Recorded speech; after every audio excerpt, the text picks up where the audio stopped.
I used to feel safer in chaos. Now I feel safe in comfort. But now it's, can I create safety in my body and for myself when there's abundance, when there's overflow, when there's more than just enough? Welcome to Codependency Alchemy, the podcast, where we explore the power of healing the mother wound by bringing our awareness to codependency in our relationships. Whether you're dealing with codependency in a romantic relationship, with family members, or in friendships, this podcast provides a brave and supportive space for exploring your challenges and finding practical solutions. I'm your host, Alyssa, and I'm here to share my own personal journey with codependency and the valuable tools that I've learned along the way. Tap into my world and support the podcast by joining the Codependency Alchemy Substack community. By subscribing, you will receive weekly newsletters with shadow work prompts, masterclasses, and so much more to support you on your journey.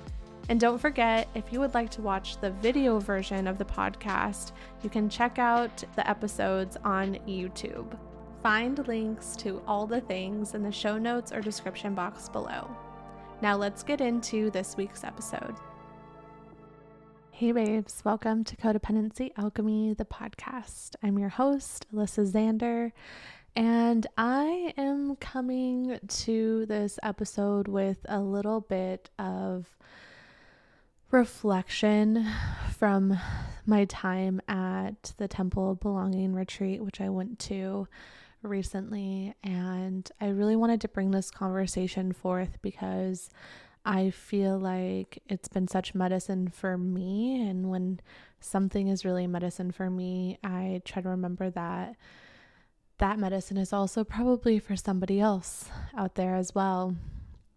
And especially on the healing journey, and especially when we're exploring healing codependency, I think a lot of times we can get in this narrative or this cycle around, I have to fix myself, something's wrong with me, and loop in that, if you will. Speaking from my own experience, I feel like sometimes I can attach or over-identify to needing to heal or fix or tend to my core wounds, my trauma, my patterns, and I think there's a time and place for that. I'm starting to see where I get to experience, enjoy, receive the fruits of the labor, right? I feel like I'm speaking cryptically to start this episode off. I think what I'm trying to say, all in all, is for people who experience codependency and we think that we are the reason why there's, something going wrong in our relationship, or we tend to think that we are responsible for other people's feelings and emotions, we can over-identify with the healing journey at times because we're used to the narrative of something's wrong with me, I'm broken, I need to be fixed. How can I fix or make myself better? And what I'm leaning into now is really seeing how I get to create boundaries for myself and not over-identifying with fixing or healing myself, or trying to tend to the core wounds of myself or my ancestors. So at Temple of Belonging, the 4-day women's retreat that I got to go to in the Columbia River Gorge, I got to facilitate some circles, but I also got to participate in some healing circles. And My ancestors were super loud when I was there. And not in a bad way, in a way that I felt like they were really showing me what's next. And the message I kept hearing was like, you just need to create safety. You just need to create safety. Create safety in your body so that you feel safe to receive what is coming. Can you just create safety for yourself? And it's, hilarious a little bit, because that's literally what I support people in doing, is creating safety in their bodies, tending to the parts of themselves that they've repressed, identifying, creating awareness, bringing love, compassion, grace to those parts of us as an act of creating safety, right? So I was like, hilarious. Okay, well, I don't need to figure out what to do because I know what to do. I do it every day with other people, but where am I now getting the opportunity to do that for myself? It actually was a little emotional. It was emotional because as I was uncovering this part of me that is needing safety, I saw myself as like just this part of me. I don't know how old she is, but she's like so fucking scared. She's terrified, like absolutely terrified of receiving. And so I had to explore what that was. What was I making receiving mean? What was the shadow there? If I receive, then I'll be perceived as bad. Then I will be taken advantage of. Then I will have more to lose. I have created safety in the sense of I've found a way to be comfortable, which is great. Even that was, an evolution from where I once was. I used to feel safer in chaos. Now I feel safe in comfort. So that's growth. It's amazing. I'm going to take a moment to celebrate myself in that, because that's been a journey. But now it's, can I create safety in my body and for myself when there's abundance, when there's overflow, when there's more than just enough, when it's plentiful, when there's wealth. And I don't use the word wealth just in the sense of money, but like wealth of time, wealth of relationships, wealth of joy, friendships. Can I create safety for myself when there's wealth in my life? And so what I had to do over the course of the retreat was I had to set up boundaries for myself, for my ancestors, that I am in the season of enjoying how far I've come. I'm in the season of appreciating the comfort and the wealth that I've created in my relationships, my friendships, my work, my life. And so that means that I'm putting up boundaries around going and finding the pile of shit and sitting in it and covering myself with it and being like, I need to understand this shit more.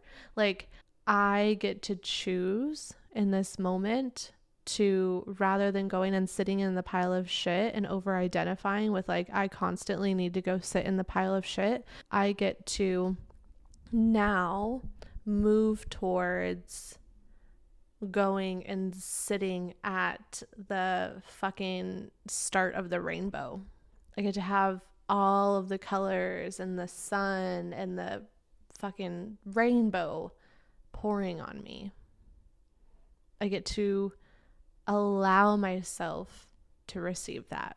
That was the overarching theme for me that I'm playing with at this time. Is I'll use it as like affirmations or like my prayer for myself. I am open. I am open. I am open to receive. It is safe for me to receive. I am open to receiving wealth in my life, and I receive it with joy. And I receive it with pleasure. And I receive it with ease. Because if you listen to the fear of abandonment episode, you will have learned that like metaphor of the fear being the blanket on top of me. This feels like an act of taking the blanket off the top of me and saying, I allow myself to receive and be in my frequency. Not dulled down by the blanket or the fears that sit on top of me, right? The fears that I have more to do. There's still more unresolved. There's still like, yes, we are always healing, and that's going to be a part of my human experience. And I'm not intending to bypass that. However, in this season, can I allow myself some spaciousness to actually be in the joy and the pleasure, the bliss, the play, the fun, the lightheartedness, the ease, the peace? Like, can I begin to create safety for myself when I am experiencing or embodied in that felt sense of those words? I'm comfortable in the dark. I am comfortable in the shadows. I am comfortable in the awareness around my patterns and my tendencies. I am comfortable in meeting the wounded parts of myself. That wasn't always the case. But do I make myself stay there because it's comfortable? Or do I allow myself to take a step into this next chapter, this next phase, this next part of the journey? Because if I think of it as this spiralic journey, then I'm gonna come back to the wounded self sometimes. I'm gonna come back to the shadow aspects of myself sometimes. I'm gonna experience those patterns and those tendencies. But can I allow myself, it's almost like I'm going on the next part of that spiral, if you will, which will require me to take to have a different vantage point that's different than the one that I currently hold right now. I hope this is making sense. I hope this is making sense. There's been a lot of processing and integrating. And so my invitation to you is to explore your relationship to some of these words and felt senses that I'm playing with right now. How do you relate to, or what is your relationship to play? How do you relate, or what's your relationship to joy or to pleasure or to ease? When you hear those words, what is your response? Is there a connection? Is there a disconnect? Because when I think of the word play, the first thing that comes to mind for me is I don't know how. I don't know how to play. Now, is that true? Probably not. But that's the first thing that comes to mind. That's my relationship to that word play. I don't know how. What does that look like? And maybe that's because in my childhood, not to say I didn't play in my childhood, but when I think back to it, it felt like there was a lot more taking care of my siblings, taking care of my parents, taking care of my friends. Like when I think back to that time in my life, that's what I relate to, is taking care of others, right? Cue my codependency. I am responsible for your feelings, for how you're doing, for your needs. And so play feels foreign. And I feel like I've been working with the word play for, if I'm being honest, a couple of years. And it's getting easier, but it still feels foreign to me. It still feels like crunchy to me. There doesn't feel like soft and easeful yet. And so bring some curiosity to some of these words that I shared with you. I certainly am bringing curiosity to these words as well. And I believe that as we unravel codependency and as we unravel being or feeling responsible for other people's feelings or needs or desires, and we begin to tap into our own needs, our own wants, and our own desires, we start to experience more of that play. We start to experience more of that joy, more of that ease, and more of that pleasure. And so I bring this conversation to the podcast because sometimes I think it's helpful to know or see or get a glimpse of where we're going. Okay, well, if I'm not codependent, or if I'm not experiencing or perpetuating a codependent pattern or cycle, then what? Then what am I doing? What does that look like? More importantly, what does that feel like? And so I'm sharing this here with you to give you a sense of what it looks and feels like, and to show you I'm here with you. It looks like more pleasure. It looks like more joy. It looks like more play. It is freedom. It is liberation. It is authenticity. I always say codependency is the antithesis of sovereignty. Where we are going is sovereign. And so what do I mean by sovereign? I mean full fucking fledged authenticity. I, as a sovereign being, get to make choices and decisions based on my needs and desires. And because I honor sovereignty, I honor the sovereignty of others, asking for their needs and desires. However, I am responsible for mine, and others are responsible for theirs. And this is the really juicy piece. When two souls come together as sovereign, and there's alignment and there's resonance in that connection, and this doesn't have to be romantic. It can be, absolutely. It can also be, friendships, work relationships, collaborations. When two sovereign people come together and share their needs and wants, and there's this reciprocity and, like I said, alignment and resonance, magic unfolds. Pure fucking magic. That is what I got to experience at this retreat. Pure fucking magic.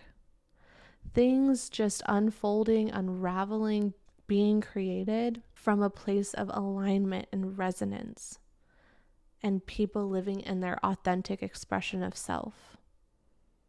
There is nothing more beautiful than another person asserting their boundaries. And notice even maybe your relationship to the word like asserting, because I said it and it's like I could see how it could be perceived as this like force. But like, what if asserting your boundary was just letting people know where you end and they begin, instead of it being enmeshed, which is how a lot of us relate. There is nothing more beautiful than someone clearly articulating what they want and what they need, and me being able to communicate where I can meet them in that. I hear you and I honor your need. And if my need differs from theirs, then now I get to find a way to get my need met. And we're all working in this symbiotic relationship of honoring one another's needs. Because you honor your needs, you give me permission to honor mine. Because I honor my needs and I ask for what I need and what I want, I give somebody else permission to do the same. This is what we get to step into. This is what we get to lean into when we're healing from codependency. Instead of like, oh, they need me to do this even though I don't want to, I'm going to do it anyways because I don't want them to be mad at me. Then what we're modeling is do things that you don't want to do. We want to step into permissioning for everyone to stay responsible for their needs, for their wants, for their desires. Is it scary? Yes, it is scary as fuck to ask for what you need. Will you feel guilt? Probably. Asking for what you want and somebody not, being able to meet it, or someone, telling you that that's too much or you're being unreasonable, that sucks. Guilt, shame might come in, but you will hopefully, as you've done this work and continue to do this work of healing codependency through the shadow work and inner child healing and somatic work, is you have these 3 tools. I swear by them. I swear by shadow work, inner child work, and somatic work. If you just have those 3 things, you can support and hold yourself when the guilt comes up and when the shame comes up every time. Even more powerful when you can do it in community. And if you don't have community, I encourage you to explore where you can bring that into your life. Even if that's in the Codependency Alchemy membership. It's so powerful to remember and realize and see how not alone you are in your experiences, how we are all navigating in our own unique way, and that there's support. There's something so powerful to feeling seen and heard in another person's share.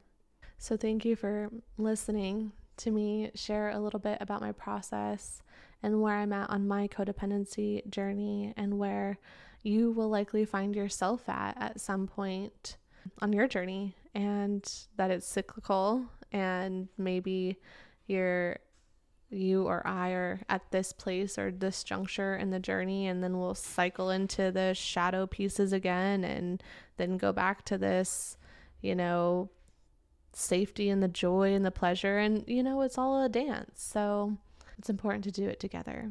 It's also okay to dance alone. I'm going to leave you guys with that. That feels complete. And I hope you enjoyed this episode. I would love to hear any of your takeaways, any of your reflections. Let me know your thoughts on this episode, if it helped to give you a little bit of an access point to where this healing codependency journey takes you. And I will talk to you all soon. Love you. Thank you for joining me on Codependency Alchemy. Remember, healing from codependency is a journey, and it's important to be patient and compassionate with yourself along the way. Know that you are not alone, and that it is possible to create meaningful change in your life and relationships.